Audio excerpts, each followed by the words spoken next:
innovate, enable.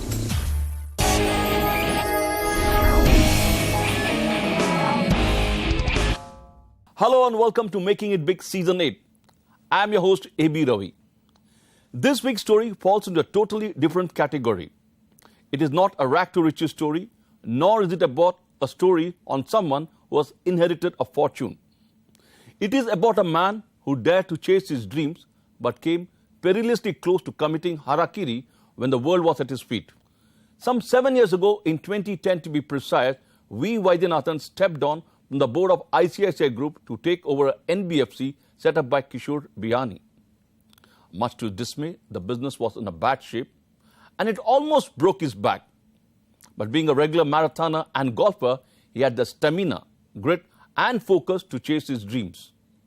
And after a grueling 2 years, bounced back. Capital First, his brainchild, is an NBFC with a difference. It uses technology to finance the underserved, mainly the small entrepreneurs and small consumers.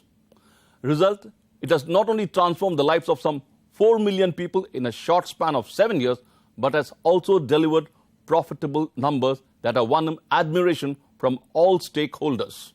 Interestingly, many of these life-transforming decisions were taken by Vaidyanathan while he was on a flight. Take a look at Capital First story. It's a fascinating management buyout story.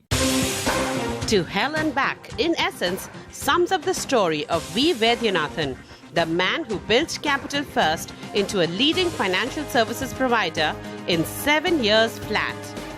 This accomplishment of turning around a vulnerable venture into a profitable one is unparalleled in the NBFC space. It could well become a case study in V schools, and not without reason. For unlike traditional models of financing, Capital First created new technology-led models to finance MSMEs and consumers in the hitherto unbanked and under-penetrated space. Thus, it provides loans anywhere between 15,000 rupees and 2 crore rupees for business expansion, plants and machinery, office display panels, ACs, PCs, laptops, printers, office furniture, two-wheelers, and short-term loans. Traditionally, these segments were underserved by the financial system owing to huge operating and credit costs.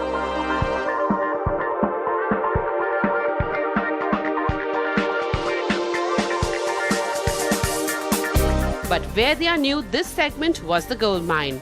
The result? Capital First managed to transform the lives of 4 million people. And to ensure they maintain high-quality assets, he and his team have put in place effective risk mitigation measures. As a result, only 38% of the total applications gets disbursements. Each application passes through several levels of scrutiny and checks, mainly centered around cash flow evaluation, credit bureau and reference checks. These stringent processes have capped the company's gross and net NPA at 1.65% and 1% respectively. This is among the best in the Indian financial services.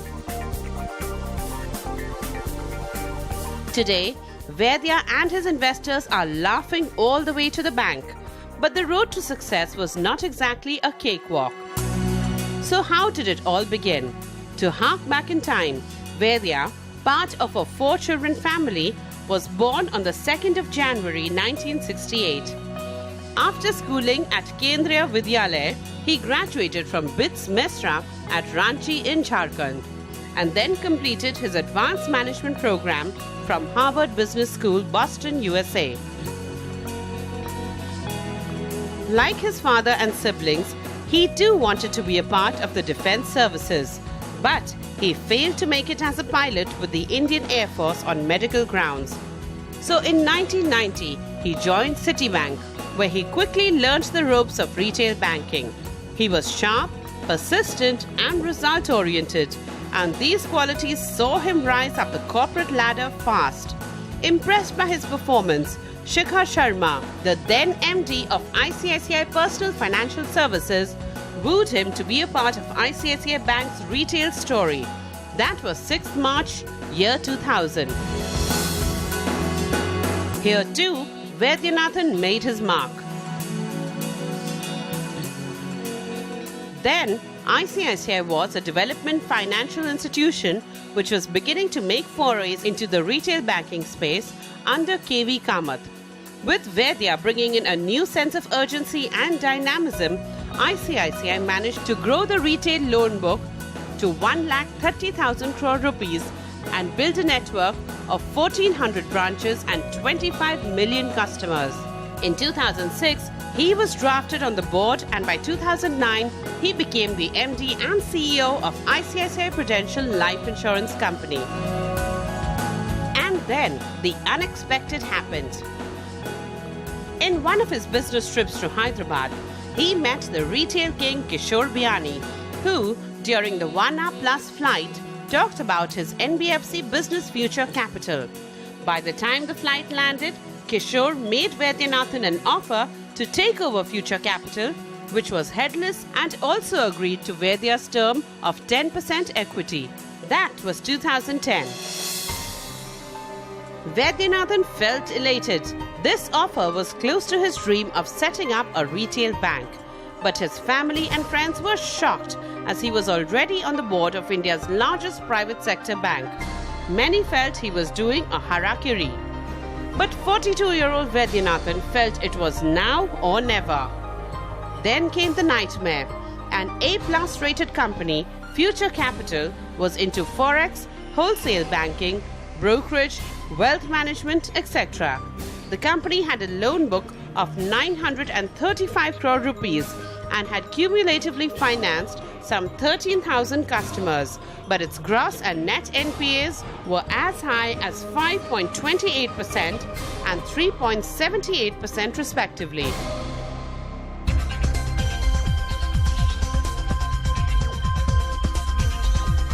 Vaidyanathan brought in professionals to transform the company and raise capital for management buyout, but only to hit the wall.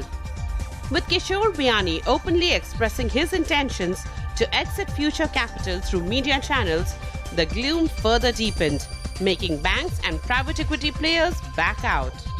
With investments not coming in, Vaidya, between 2010 and 2012, was literally running with the hare and hunting with the hound.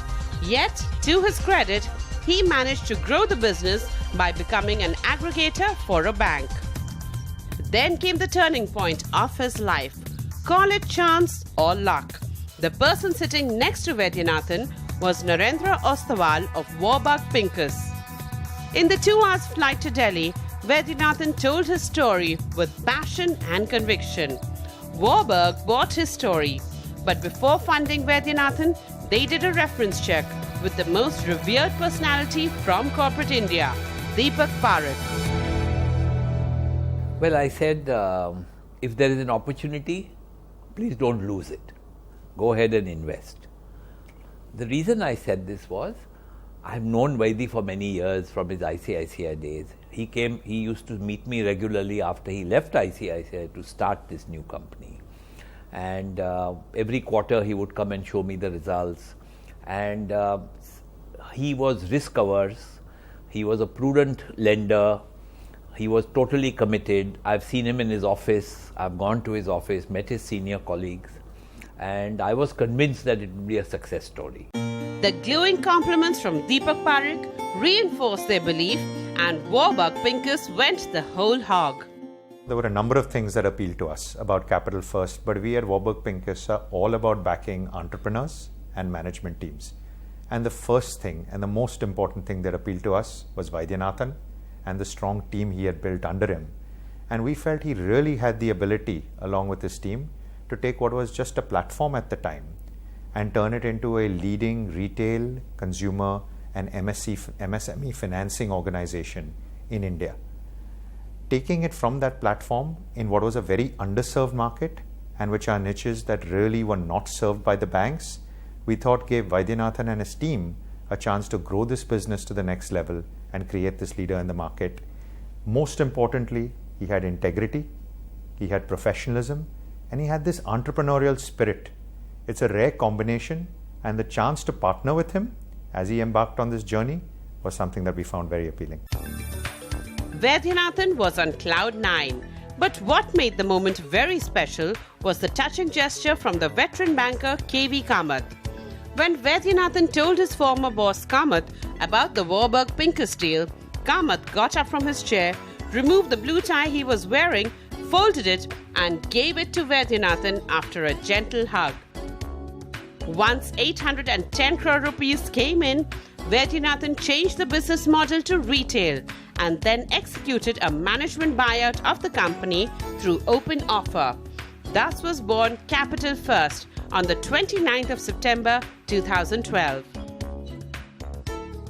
All these changes and Vaidyanathan's dynamism are reflected in the company's financials. Today, Capital First is a AAA rated company. Between FY 2013 and FY 2017, its assets under management or AUM has grown from 7,500 crore rupees to 19,850 crore rupees, registering a CAGR of 27%.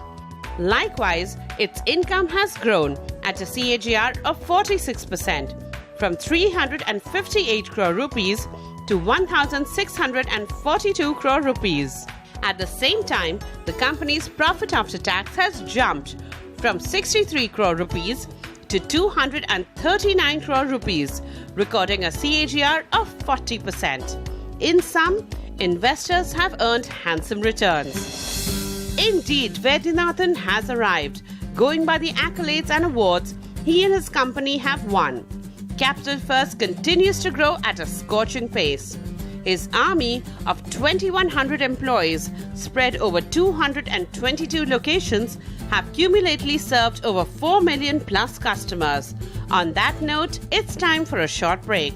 When we come back, CNBC TV18's AB Ravi talks to V. Vaidyanathan of Capital First to find out how he went about chasing his dream that finally ended in a management buyout.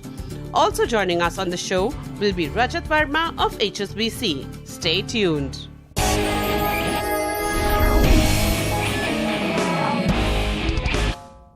Welcome back. Between 2010 and 2012, Vaidyanathan faced too many hurdles, too many rejections when he tried raising big money for his pet project. But he was unfazed. His eureka moment came when Warburg-Pincus bought his story. I caught up with the 49-year-old V. Vaidyanathan, founder and chairman of Capital First, at his tastefully done office in Mumbai's buzzing commercial hub, Lower Parel. I asked him what gave him the confidence that he would succeed. This is what he has to say. Take a look. Vaidyanathan, Rajat, welcome to the show. Vaidyanathan, if I may begin by asking you, you come across as a born risk taker. You joined the City Bank and you're doing extremely well, and you decided to quit and join ICICI Bank. There you rose very fast to reach the board level. At that point of time, what made you give up that lucrative job and be your own boss? I had done 20 years of banking by the time it was 2010. And it was definitely on my mind that in my area of strength, can I not start a retail bank? And at that point of time, RBI had given out a couple of licenses to Yes Bank, to Kotak Mahindra Bank. It was on my mind, can we do it? And I used to joke about it to my colleagues at ICICI Bank that one day I will set up my own bank. So this was probably a route towards making it happen. So what gave you the confidence that you will succeed? We were building a business in a space where I had experience, I had confidence. Okay. And at no stage we looked back. At no stage we felt, oh, the task is too big. You know, in 2010, our loan book on retail was only 94 crores. So it was like a very tiny piece, considering maybe the book I was managing at ICICI Bank, our loan book was over 1,40,000 crores. Yeah. It started like that. But I was quite confident that given the opportunity India gave for growth and the extent of underpenetration and the amount of technology available for building new business in this space, I definitely felt at every stage it can be built. After you took over this business, why did you transform it? It was doing wholesale banking, it was into forex, it was into brokerage. You transformed the company completely. What made you bet on small and medium enterprises? All we had done was the original theme of leaving ICICI was to start a retail banking business. Okay. That's all was the theme. So this company, for example, had many businesses. It had a foreign exchange business. It had a broking business. It had a wealth management business. It had a mall management business. It had wholesale banking business. Honestly, I didn't leave ICICI to do any of these businesses. So the idea was, take out all these businesses, take the shell. On the shell, start financing small new entrepreneurs. Our business model is very simple. Financing small entrepreneurs, financing Indian consumers with the help of technology and scale it up. Okay, let me get Rajat in. Rajat, you heard the first person account from Mr. Vaidyanathan. As a banker, what does it strike you? What strikes me is the speed of that journey. Clearly, the time then where they are stepped out of ICICI and built this. It's not such a long duration of time, but it's a scale business. I think that's a key determinant to a private equity investor, to any bank, because clearly in the space that Capital First operates in, how do you scale with the right controls, the right management, the right governance? I think that is the greatest determinant of comfort of an investor or a banker, etc. The opportunity, the space, and the clarity or, I think, focus. So, as Vaidya mentioned, he was very clear that he wanted to build a retail institution. And he stuck to that, and that the core, that's the experience that he carried with him from ICICI and earlier. And that's the team that he built, and that's the business that he's built, without deviating from it, without getting confused, just building that on scale. And when you superimpose that on the Indian kind of landscape where consumption is growing, small businesses are flourishing or are getting more and more ambitious. So what's the USP of your business? What makes it different from other NBFCs? We have built a business which is in a space that is rather underserved, and we're doing it differently, and that together makes it our own USP. Okay, so coming back to the 2010-2012 period, what are the lessons you learned that 2 years, very crucial for you, actually nearly broke your back, and you bounced back? When I look back and I try to take my memory back there, never look back. I mean, except once or twice when I really regretted leaving ICICI Bank. But most of the time, I would say that just keep moving ahead and don't look back. Be positive. All through those 2 years, I kept believing someone will be there. If it's not you, you. If it's not you, you. But someone will back this idea, and someone will give me 800 to 1,000 crores. So and there's someone meaning equity. Okay. So whether the discussion is fruitful or not, to keep believing someone will, it's a very important part of the discussion to be positive. So what do you believe in? Luck or serendipity? Luck makes it feel as if some god is sitting out there and bestowing luck on some selected few. I don't believe that anything like that is happening. I believe that effort meets chance and becomes serendipity. And I believe, therefore, out of chance is not in our control. Maybe it is, depending on where we go, but effort is in our control. So wherever we are, whomever we're meeting, make the effort. I remember once that I was really trying to get appointments from various institutions to make a pitch. Yeah. And I finally got an appointment with the International Finance Corporation, IFC. And a gentleman called Arun Kumar had come from US. Okay. The day he came, I was struck down with dengue, and I was literally shivering with 103 fever. But I did not want to let go of that appointment. I met him at Sofitel in Bantakola complex, and I had the 2-hour discussion. At the end of it, he told me, "What's wrong with you?" And then he felt me and said, "You're very high on fever." The point is that just don't let go of opportunity. You don't know which one will strike. If a youngster came to you for advice, what is the advice you'd give him or her how to start a business, the do's and don'ts? I definitely feel that if you're going for it, you've got to go for it wholeheartedly. And we can't keep our feet in two places. Number 2, some risk is there when we start something, when we leave a cheese and catch a new cheese. Yes, there is some risk involved, but we've got to take it in our stride. Number 3, be very, very, very positive. I believe that there is a great amount of silent power in being positive. Number 4, that certainly helped me a lot, and certainly in the initial days, is goodwill of people. Goodwill of people. I found that all the people whom I've dealt with in my past life in ICICI Bank and in Citibank and the ecosystem, everyone was willing to lend some shoulder in the process. And I think some more goodwill has helped me a lot. Very well put. Thanks a lot, Vaidyanathan, for being on the show. Thanks, Rajat, for being on the show. It's a pleasure talking to both of you. Yeah. Thank you. Well, that was Vaidyanathan telling us how he skillfully played bouncers and googly. These are the mantras he implemented to build Capital First. Never look back. Go for your ideas wholeheartedly. You need to take risk to make it big. Effort is under your control, so put in 100%. Honesty and ethics are a must. You need to earn the goodwill of the people. Well, on the face of it, the mantra seems simple and easy, but it's tough to practice. Before I go, here's an interesting observation made by Abhinav Bindra, the Olympic gold medalist winner, and I quote him: "Practice is a talent. Perseverance is a talent. Hard work is a talent. I have only one talent.